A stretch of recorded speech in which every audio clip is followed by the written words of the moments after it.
Welcome back, everybody. We're here for Game 2 between Ohio State Gray and the Dragonflames. OSU taking that Game 1. And now switching sides a little bit, we're headed into the draft right off the bat. Bans are looking rather similar, Jack, as a lot of adjustments will probably have to be made for the Dragonflames, who seem like they didn't really have an answer for the team comp of OSU. Definitely does not feel like they did. Kind of a hard comp to play in if you do fall behind. And we kind of saw that in action there. However, though, this is a new game, new you, and let's see what comes to fruition of it. Already having the Morgana taken off the board, that definitely was a bit of a pain last game to deal with. Once we started getting to that mid game and you were trying to dive that Morgana's teammates. And the second adjustment of the game for TDF is going to be the Seraphine ban for themselves, as it wasn't actually... they're going to ban it away from themselves, it seems like, but just since they're being on red side, don't want to give it up for OSU, who Vaporeon is a very proficient Seraphine player. And we'll see what they decide to pick here now on the blue side with a lot of the power picks still on the board.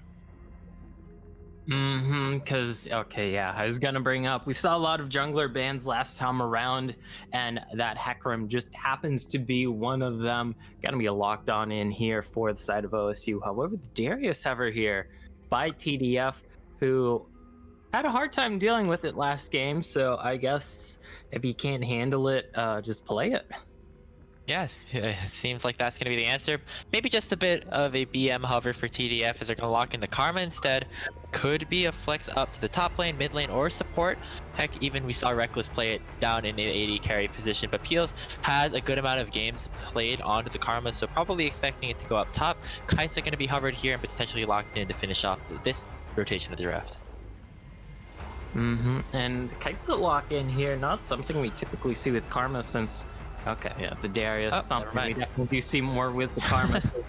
Darius loves when he gets that massive shield and move speed boost from that Karma Mantra shield. Also, when you combine that with the Stride Breaker, there's going to be one zoomy boy zooming around the rift here, so to speak. But with this early Darius lock-in, we can see the potential here for a counter pick in the top lane. You have to remember, though, Darius is now a flex pick, can be played in the jungle alongside some of the changes that brought Morgana back into the meta. Could be an answer here for TDF if the matchup starts to go awry. Senna going to be locked in here for OSU. It worked very well for them in game 1, and we'll see if the Tahm Kench gets matched here for Zazareth in return.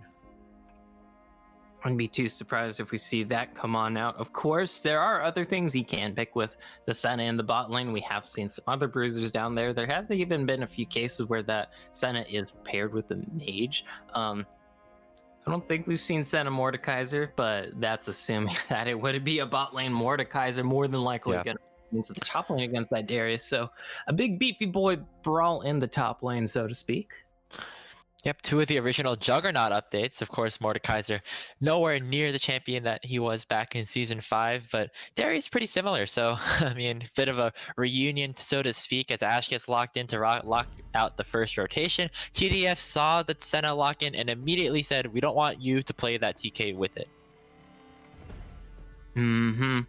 But the Ash being locked in, that is going to be a very pesky thing to deal with here, as it does bring a lot of range. It does bring that poke and AoE slows that maybe the Hecarim might not like running through. Maybe the Mordekaiser might not like running through.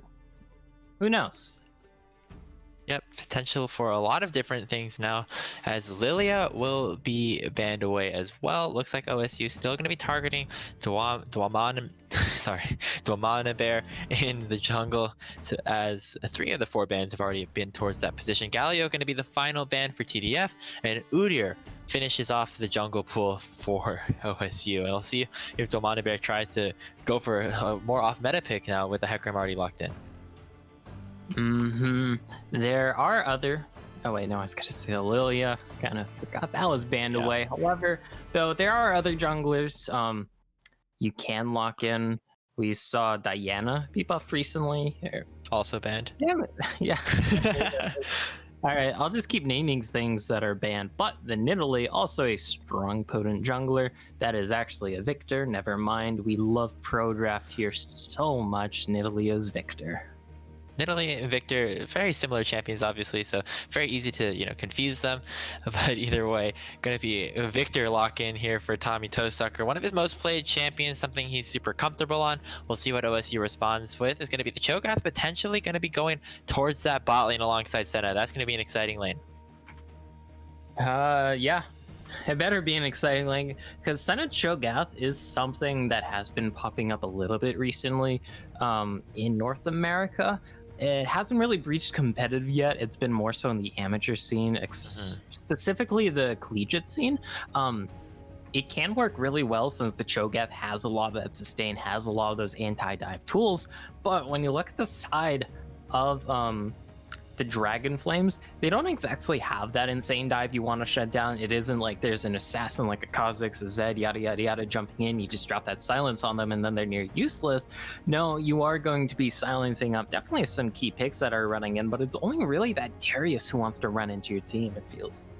And with the Lulu lock in, Jack, I'm pretty sure Darius is headed into the jungle. It's going to be Karma top probably with the Darius into the jungle, Victor, Ashe, Lulu to round out the composition for TDF. And a bit of an interesting situation here. We're going to see another new jungler pop out here for Dwamanabear. He's trying to just extend some of his pool here in his last series of play. And the Darius is definitely going to be pretty interesting to see. A lot of increased damage off of the bleed onto the jungle camps, which allows them to take the camps really fast. And we'll see if it ends up in any sort of useful ganks alongside the double support comp that's available for them as well. Because TDF, they definitely have damage. It's just they don't really have the most traditional back to front fight sort of deal going on, because this Darius is like their only real front line, and Darius is not really known for being able to soak up entire teams. He's more so like the second man in. Usually you have a primary engage and the Darius just runs in at Mach 5 with that Ghost, with that Stride Breaker, and just tries to get some resets. But when you do look at the other side, you can reason that, hey, maybe TDF are just letting the enemy team come towards them, because Cho'Gath, Mordekaiser, Hecarim, Echo all have to walk towards you. All will just get mowed down and have to go through all your annoying shields and CC, which can be a big deal and might change how this game plays out, I feel. Yeah, TDF, the composition is a little bit unorthodox, kind of similar to what we saw in game 1, just in terms of it not having a whole lot of AoE single damage to their name. But now, just looking at the team composition, it looks like they're going to be relying a lot on this Darius, both to tank up and also to just dish out a lot of damage, with Ashe and Victor coming in. Ashe being one of the more supportive bot laners that we have in the meta. The Ashe able to provide a lot of support thanks to the Hawkshot, thanks to all the CC in her kit. It would put out a fair amount of damage too once you have the Kraken Slayer and Rudons under your belt. Usually that 2-item spike is where she can really start shredding through people if given the time. Does of course take time to ramp up with that Ranger's focus before you pop that Q. And that might be a little bit hard if there is a Mordekaiser, Cho'Gath, Echo, and Hecarim all just running right at you. Thankfully, you do have the PL like we mentioned, and I don't know if we're going to be seeing those big 5-on fights necessarily this game, Grapes, because when I look at the side of OSU, I feel like they want more so a little bit of skirmishes with their picks here, because Mordekaiser, Echo, Hecarim, all great at more skirmishy fights, and they can certainly work that sort of angle. And their solo laners are proficient split pushers as well, I would say. The Mordekaiser obviously does very well in the side lanes. If multiple members come up, can use that Death Realm to at least turn it into a bit of a 1v1, 1-for-1 in the trade. And Echo, obviously with the phase dives and a lot of the extra damage and wave clear, can do a decent job split pushing as well. So it'll be interesting to see if they end up going for a strategy like that. Obviously the lack of wave clear on OSU is a bit prevalent, other than those solo laners, with just having a Senna as your AD carry. But it will be interesting to see if they try to offer a bit of a different strategy. Because when you do have the quadra melee comp of OSU and your only real range is that Senna, that can be a little bit of a hard time when you're having to go into a Victor, when you're having to go into a Lulu, and to a lesser extent that Karma Ashe. So that can be a real pain in the butt. But they do also have the tankiness to potentially get through that and completely blow up the backline here. Not to mention, they will be able to stomach a lot of the damage coming out from the Dragonflames. So It's going to be a battle of, can OSU weather the storm and get that damage down, or will the side of the Dragonflames be able to just kind of chip away at this OSU comp and have to only deal with quarter health bars when the fight finally does start? As we're just a couple of minutes away from game 2, just taking a look at the client draft just to make sure that, you know, the picks are going the places that we wanted to and expected it. Gonna be Peels picking up that Karma, and the Lulu will be sent down to the bot lane alongside Fried Chicken's Ash. Lulu, a very, very strong lane in and of themselves. Gonna be do a decent job of matching into the Senate Cho'Gath. And Darius going into the jungle, so nothing too unusual. This is kind of what we were expecting. And yeah, let's see what happens later into the game. That's something for us to watch after this break, but don't go anywhere because we will be right back here in just a few minutes. So don't touch that button, or I guess tab in this case. TV. Either way, though, catch you guys on the flip side.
Hello, everybody. We're back on the Rift, Game 2 of Risen Dominant Week 9. In the pre-made division, we got OSU on the blue side. We got Dragonflames on the red side. Go for Reno. This is going to be an exciting game as OSU will try to finish off the sweep here with a lot of the similar, with a very different comps actually than we really saw in Game 1. Slightly different, yeah. Yeah. See a lot of returning faces, just a little bit of shuffling here and there. Either way, this is probably going to be a little bit more of the same this game, I feel. Gonna be kind of calm early on, given that Womani Bear probably not going to be able to force ganks really hard unless there's hard CC in his lanes, which is going to be a little bit not the most guaranteed until Fried Chicken hits level 6, more or less. And then on the other side, I mean, Pranger as the Hecarim. We all know how Hecarim loves to power farm, loves to get those early scuttles, loves to get that level 6 as early as possible. So you just run in an onslaught of shadows, some poor sucker sitting in the lane. Yep, and seeing the phase rush on Pranger, most likely going to be that tank build that we so often see, and so often I say despise in a lot of cases, but it'll be okay seeing Pranger go for, the turbo chem tank and things like that. In other words, in other news, we got the Grasp the Undying on Peels, which signifies a bit more of an aggressive lane against the Mordekaiser, as well as the Unsealed Spellbook on Zazarith. I feel like the Unsealed Spellbook as the Cho'Gath bottom is pretty common, since especially when you're into a double ranged lane like the Ashe Lulu, you're not exactly going to be walking face to face and getting a lot of Grasp the Undying procs off anyways. I believe Comet is also another alternative if you want to go a more AP centric route, which has happened before. Curious to see, but given the spellbook, I'm assuming this is probably going to be more of a tanky Cho'Gath coming out here in the bot lane. Oh, the early harass is already going underway for the Dragonflames. Ashe Lulu just going to provide so much poke in some of these early levels, going to get the early push, already up 11-2 in terms of farm. So we can just see the amount of pressure that they have as they've already unlocked level 2. As other than that, the lanes are going to go pretty even throughout. And the big question is who's going to be coming out on top from these rather even lanes? Because when we look in the top lane, since Drexy Camera took us there, Peel's not exactly going to be outscaling the Mordekaiser, not exactly going to be really threatening that Mordekaiser when we're talking about later in the game. Maybe right now, yeah, there's definitely going to be some solo kill potential, going to be able to be a real pain in the butt. But the Karma, we've all seen the Karma tops. They typically go for the Moonstone / Shurelius, that much more supportive playstyle. And then you go for another support item right after that. And it's not like you're going to be really threatening out a Mordekaiser who's going to be getting that early Leeching Leer for that sustain. Probably, oh, never mind. We are having a gank here in this bot lane with however extended they are. That's a great route. The root's going to land onto Wolf Sniper, but the poly is beautiful coming out from the Lulu, going to prevent any sort of intervention from the big horsey, and it looks like Fried Chicken will throw some arrows into the Hind to just make sure he doesn't come back. Meanwhile, in the middle lane, the flash has already been used by Vaporeon, going to use the parallel convergence to stun up the Womani Bear, but another aggressive gank going into the mid lane, and both ganks once again happening without any kills, but might see one of those just in a little bit as the bottom side Rift Scuttler is up for grabs. It looks like it's going to be Pranger running in the opposite direction towards the other side of the jungle. Looks like he's going to just try to take an execute as the crab is secured for OSU. Sorry, for the Dragonflames. Yeah, it happens to the best of us. It really does. Either way, though, I mean, all things considered, nothing too much has come of this game so far. We've seen some summoners blown, which is kind of cute, but hasn't really translated into anything for the most part, it feels like, or at least it hasn't translated anything yet, Grapes, because with some flashes being down, especially the Darius, especially this Lulu here for the side of OSU, or sorry, the Dragonflames, you can look to definitely punish that a little bit here with this Hecarim, maybe make some repeated ganks, who knows? Yep, and with Pranger having some of that pressure into the bot side, it's going to mean Narwhal and Zazarith will be able to push the wave in and get it back off, and so will Peels. So we'll just kind of gets some first back to the game.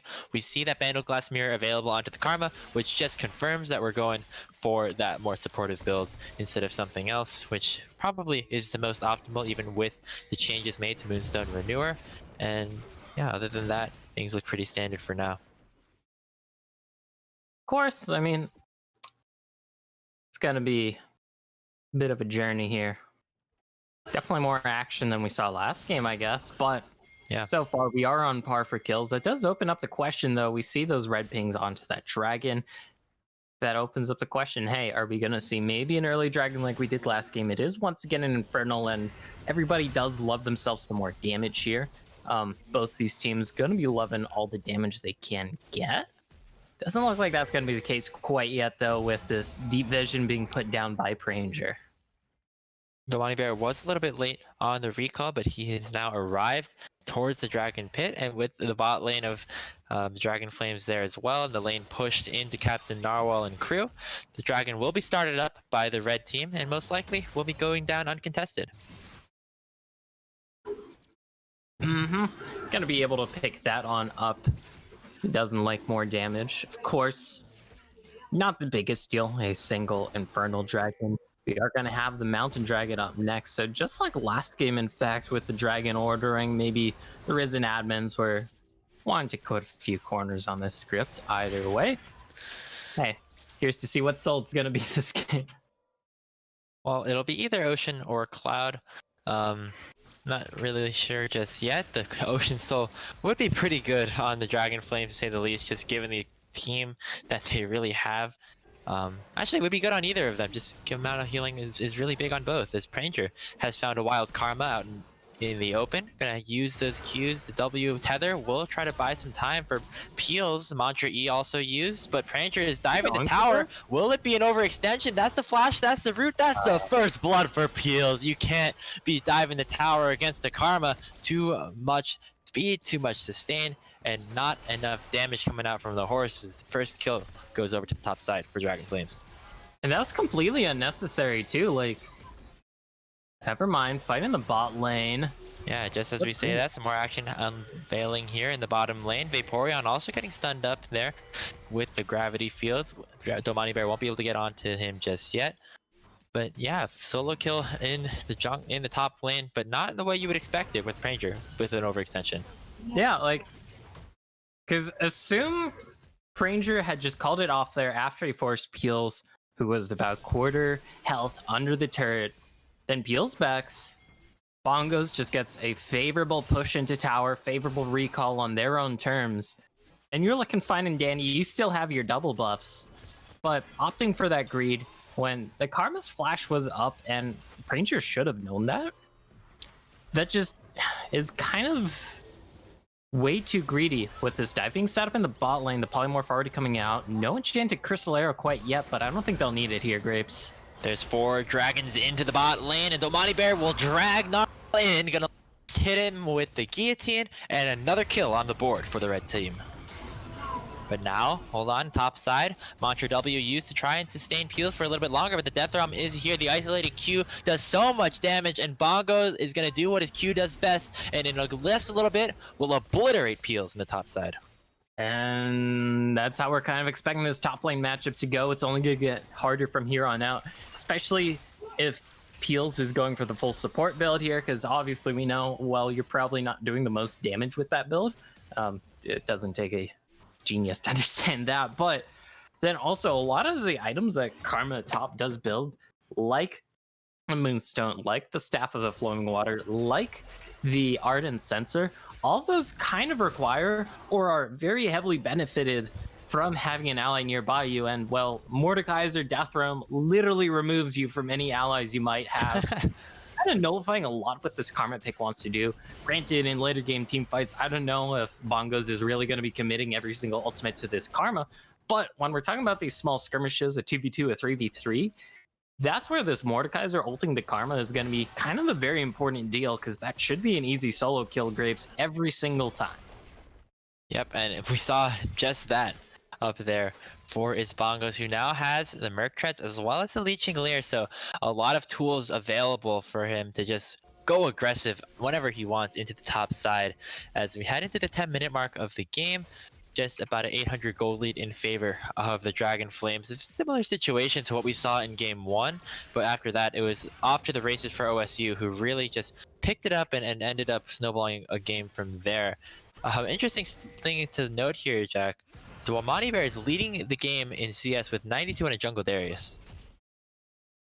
That is kind of one of the big things about the recent Darius changes in the jungle. Never mind that, that's a hook, that's a pull, that's a lot of hooks, and that is the stun. Oh my goodness, gonna get the arrow as well. Dwamani Bear showing why you gotta get the farm, get the damage here as he picks up another kill. And Tommy Toesucker is not gonna let Vaporeon farm for free as well, and Peels might be in a bit of trouble again, gonna get dragged in, but the root is there. So this is kind of a similar matchup, honestly, Jack, to the Darius Gnar lane that we had, where the Darius, if he gets onto the Gnar, can kind of do a lot of damages. Hold on, ultimate's traded here. That's the Chaos Storm used onto Vaporeon. Not enough to really even force out the Chrono Break yet from the Echo, but we got action in all 3 lanes as Fried Chicken gets rooted up as well. Yeah, that mid lane Chaos Storm from Tommy Toesucker, that was more of a, hey, please get off me, homie, sort of ultimate. I'm pretty sure both mid laners knew that wasn't gonna kill, unless DJ Vaporeon just kind of way too hard committed into that and just ate up the entirety of that damage. With that good trade in the mid lane, forcing DJ Vaporeon back, and the general prio in the bot lane here, Grapes, Dragon is being started up, already being taken down here. Will they be able to get out? That's going to be the question. The Onslaught of Shadow has already been used, but now Prancher's stuck in a 3v1. Stopwatch is already used by Wolf Sniper, but the damage is still here by the Hecarim. The Senna is going to pick up that kill on to Dwamani Bear, and the fight is now going in favor of OSU. That's the double kill for Narwhal. The stun is going to land onto Bongos to prevent any sort of follow-up, but 2 straight kills in return for the Dragon. Not a bad trade if you're OSU.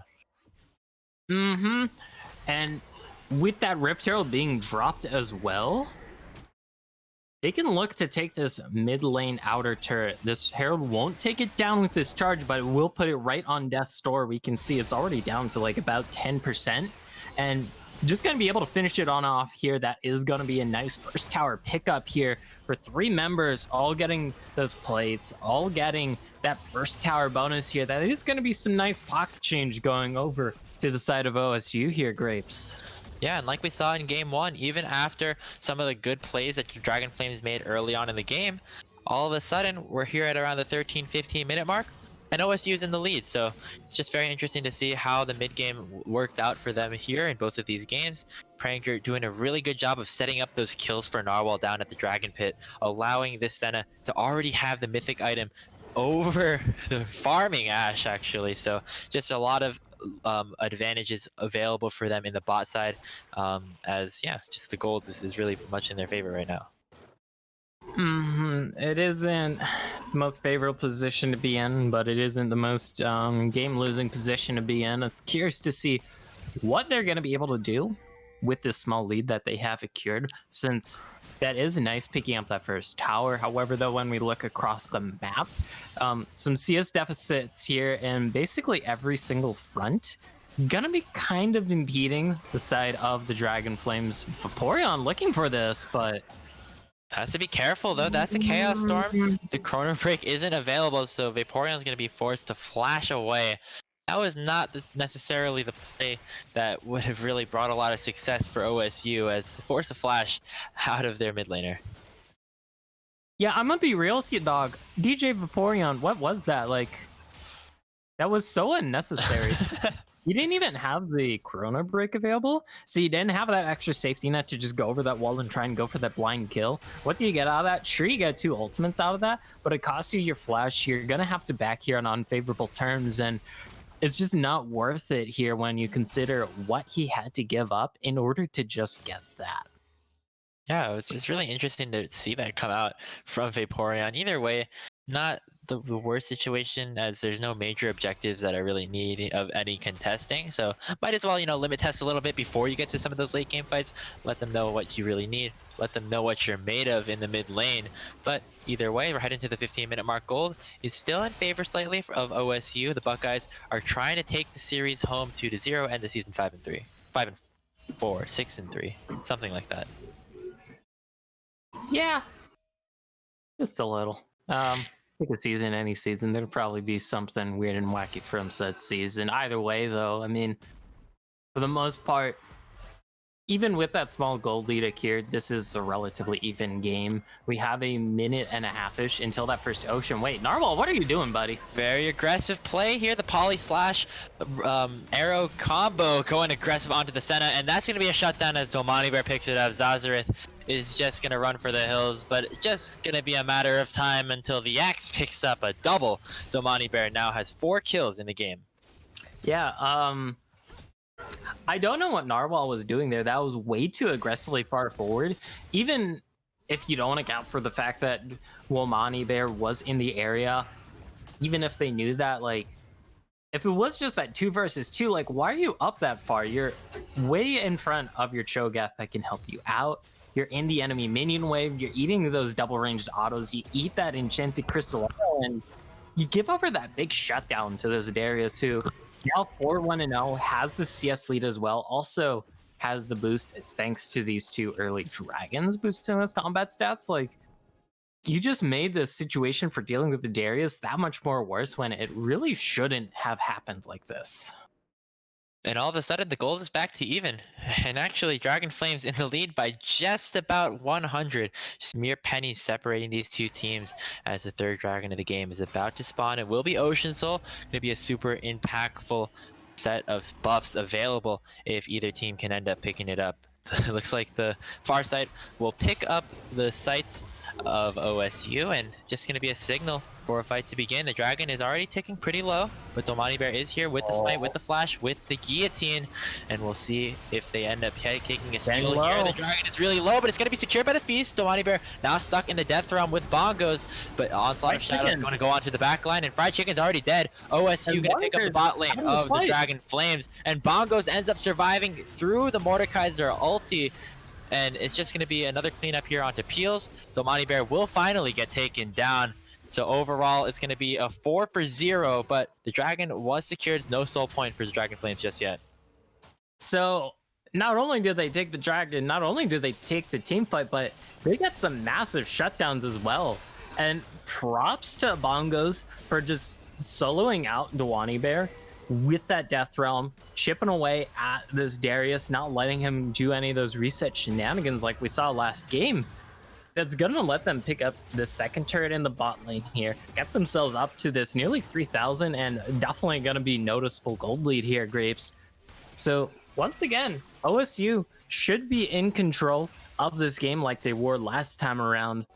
Let's see how the side of the Dragonflames want to come back firing from this, because it felt like the Dragonflames were a bit in the driver's seat up until that dragon fight.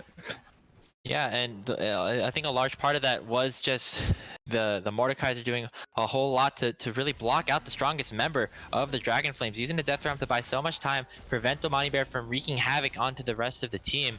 It's really allowed for, you know, the rest of OSU to win in the 4v4.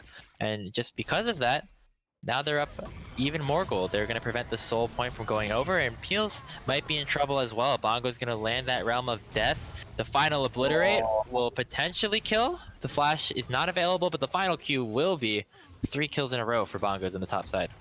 And that's why this Karma has such a rough time into that Mordekaiser once he gets soloed out. Like, this Karma who's sitting on a Moonstone and that Forbidden Idol is not going to pose a threat whatsoever to this Mordekaiser, especially Mordekaiser, who's now 3-0-2, very massive with that finished mythic, looking to go towards either the Rylai's or the evil hat that looks like a samurai hat, tormented hat, I forgot exactly.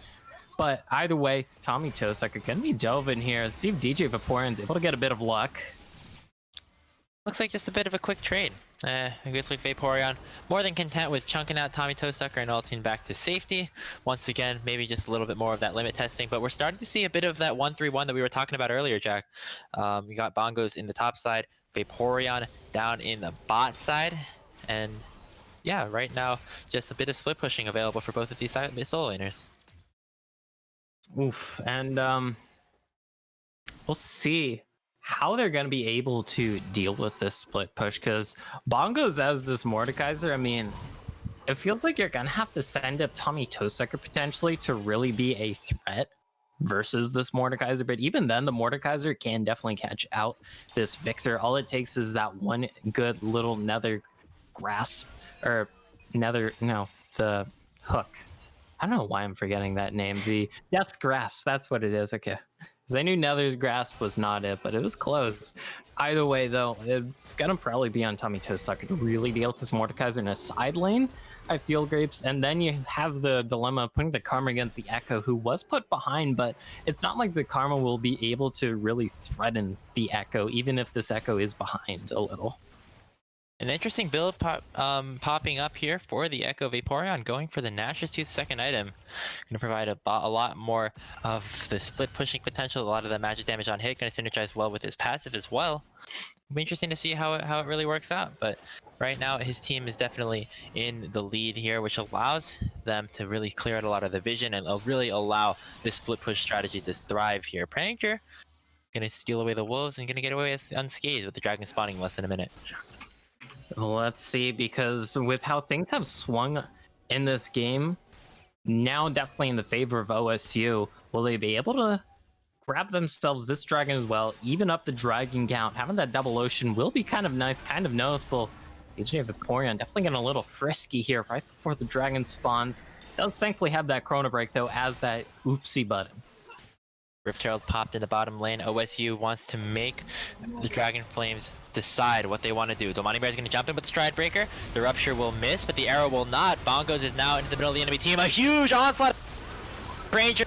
Rest of the Dragonflames are on the run. Sniper's the first target. There goes Fried Chicken as well. Looks like Domani Bear will pick up one kill. Will pick up 2 kills. That's going to be the resets coming through. Potentially a triple kill already for Domani Bear. And that is the turnaround that the Dragonflames needed. Darius has just been a problem all game, all series, no matter what team he's on. Yeah, like, you got to commit a lot of resources to this Darius. Once again, able to get those resets off. Once again, just able to get through the thick of it, especially now with the QSS to invalidate that Mordekaiser ultimate. Not having to deal with that Death Realm helps quite a bit. Either way, though, like, Darius did come dangerously close to dying, and we are seeing Captain Narwhal start to hit his strides, and is going to be quite a big threat in these team fights, already sitting on 80 souls, and also about to finish their third item, since we are including the sickle support item here. Still, though, like, you got to find ways to get through this Darius, and we definitely did not see it that fight, Grapes. Yeah, and they did a decent job of kind of containing it in the first dragon fight that we saw, which allowed the win to go through for OSU. But this time, when left untouched, really, because it looked like Pranger and the rest of them kind of decided to look to go for the backline instead of focusing on to the Dragonflames jungler, it's really allowed for Domani Bear to take over. And with that, get another 3 kills to his name, now sitting at 7-2. It's really going to make it harder and harder and harder as the Darius keeps snowballing, getting these items, now sitting at the Sterix gauge as well. It's going to be really hard to take him down. Yeah,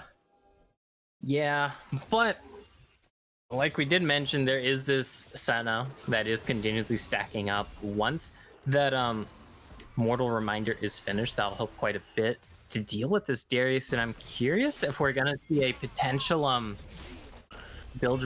the Bilgewater Scythe, the Serpent's Fang item come out. Never mind that. Well, the Death Realm has been popped. It's gonna be a 1v1 on 2 fronts. Peels is now gotten onto the other side of the wall, and here comes the TP. It's gonna be Tommy Toesucker here, and Vaporeon is dangerously out of position. 5 members of the Dragonflames will take it down the OSU mid laner, and a bit of a failed play on the top side for the Buckeyes. Just a little bit, giving over another kill to this Darius, who still has the line shares of kills on their team, and is going to be such a royal pain to deal with when you consider the fact that there are 2 shielding utility supports and Pranger? Well, with a member down, it looks like the Dragonflames are going to go for Baron, and Granger had to make sure he got there on time. They're going to land the arrow onto the Cho'Gath, and it looks like they might be able to burst the tankiest member of OSU down easily. Peel's already down. Onslaught of Shadows into the backside, but that's the resets coming through for Domani Bear. It's already a double, and more are surely to follow. The Tommy teleport. Toesucker is chasing away, but Vaporeon has returned. Gonna try and fight this 3v3. Domani Bear still alive. Gonna get another kill onto the Hecarim. Gonna actually get shut down by Vaporeon. So now it's the 2v2. Damage dealers available for both of these teams. But look at the range from Narwhal. The Q through the Echo will help the Vaporeon take it down the Victor. And with that, another fight going in favor of OSU, this time 4-for-3. Oh, and Captain Narwhal really helping OSU save that fight there, I feel. Able to just stay alive, continuously proc that passive off to get that percentage health damage, and then also continuously proc the grievous wounds onto that Darius, who is such a menace. Helped them so much in that fight to salvage what was a bit of a... what looked kind of doomed to start with. Thankfully, though, they are able to salvage it here on the side of OSU, and that is going to be favorable for them, knowing that the Senna will be able to get through this Darius. It just takes a little bit of time and a little bit of effort. Yeah, and another time we've seen we saw how OSU really played around that Darius. They must have seen, okay, in that last fight around Dragon, we made some mistakes. We didn't end up focusing down to Omani Bear, and that's why we ended up losing. But this time, they ended up doing it a little bit better, and despite starting off the fight 5v4, when Vaporeon came in, they ended up bursting down the Darius and prevented them from winning the fight. And, okay, so Captain Narwhal going for the Ginsus. I haven't seen that as much since the tweaks to how Senna's passive interacts with that. Still a fine item, but I was kind of expecting the Serpent's Fang to come out, because if you get the Serpent's Fang, you can absolutely annihilate in combination with the Grievous Wounds, with the Slur, or this Mortal Reminder. Just shred through the Steric shields, shred through the Karma and Lulu shields that are going to be going to Duani Bear to try and keep this Darius alive. That is going to be such a royal pain for this Darius. Never mind that, though. Great fight coming out. It looks like the Dragonflames want to claim this Ocean Soul. Zazarith is going to be the first one down as Fried Chicken picks up a kill with the arrow. And now at a 4v5, going to be pretty easy for the Dragonflames to pick it up. Pranger does have a lot of tools available. Has the Onslaught of Shadows, has the Blast Cone, has the Ghost, and most importantly, has that Smite. The Dragon's going to get started up. It's still a 5v4. Domani Bear's going to get rooted up, but not really going to be too big of a deal. The two-man apprehend over the wall, and Pranger's now into the pit. The Donny Shadow's doing a decent amount of damage, but Vaporeon has a stopwatch. Going to use the Chrono Break back. The Dragon is still going to be picked up by the Hecarim. That's going to be a worth in the all chat as Domani Bear will get the kill in return, but the most important thing is no soul going over to the Dragons just yet. Yeah, but you have to worry about the Baron. It does mean Bongo's going to be hammering away on this inhibitor turret, potentially threatening the inhibitor here. Also has to worry about any sort of collapse here, because Baron is on the table, but there might just be 5 members getting ready to jump this massive Mordekaiser.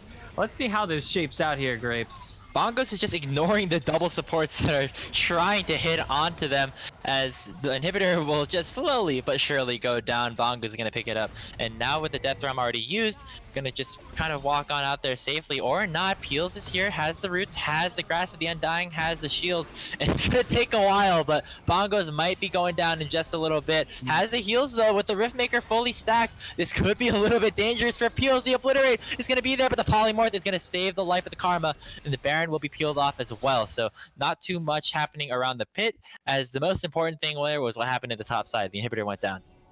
Absolutely wild, and that's why Grievous Wounds are very important in here. I'm surprised we haven't seen a Chemtrek Putrefier come out from either Peels or Alpha Wolf Sniper quite yet, as those would be very handy to help get through this Mordekaiser and Senna. Either way, though, able to take down this Mordekaiser eventually with 2 people consistently just hammering away at him. What?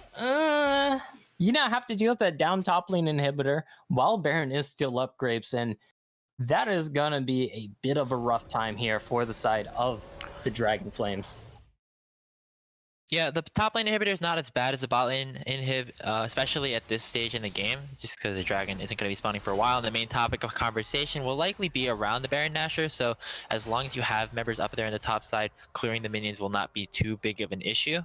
Either way, though, an inhibitor is an inhibitor, and that's going to be a lot of lane pressure available for the Buckeyes. As you know, this game has gone back and forth, but all of a sudden they're up 6 towers and they're up 4,000 gold.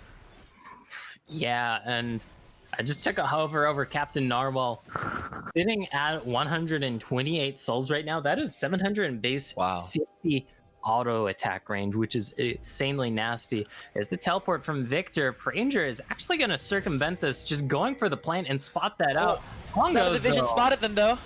Here they go into the fight. Pranger is already get stunned up. Alpha Wolf Sniper get up before sees a wild growth on himself as the death realm has been issued from Bongos. It's a support versus the top laner, but the polymorph is actually going to buy enough time to keep the Lulu alive. Stopwatch used from Bongos to buy even more time, but Vaporeon is here, and here he goes. He's going to one-shot the Karma, and more might be following. Pranger is going to continue to go in, has a chem tank as well. Double kill for the Echo. That's going to be the Darius going down as well. And finally, Vaporeon gets shut down by Tommy Toesucker of all people. But what a fight again for OSU, winning 3 for 2, and now might have their eyes set on at least clearing some of the vision on Baron, but it looks like they're going to actually end up starting it up. Yeah, there is no KS Storm. It's only Tommy Toesucker and Alpha Wolf Sniper left on the board here for the Dragonflames. Of course, this Victor can put out a ton of damage to Baron buff, debuff members on the enemy team. Bongos. Yeah, but Captain Narwhal is also a massive threat to be reckoned with here. Tommy Toesucker. The range is huge from the Senna, already sitting at, as you said before, around 130 souls, just really pummeling in the damage onto the Victor, preventing Tommy Toesucker from going anywhere close. Narwhal is just going to be another big win condition here for OSU as the scaling is starting to unravel. And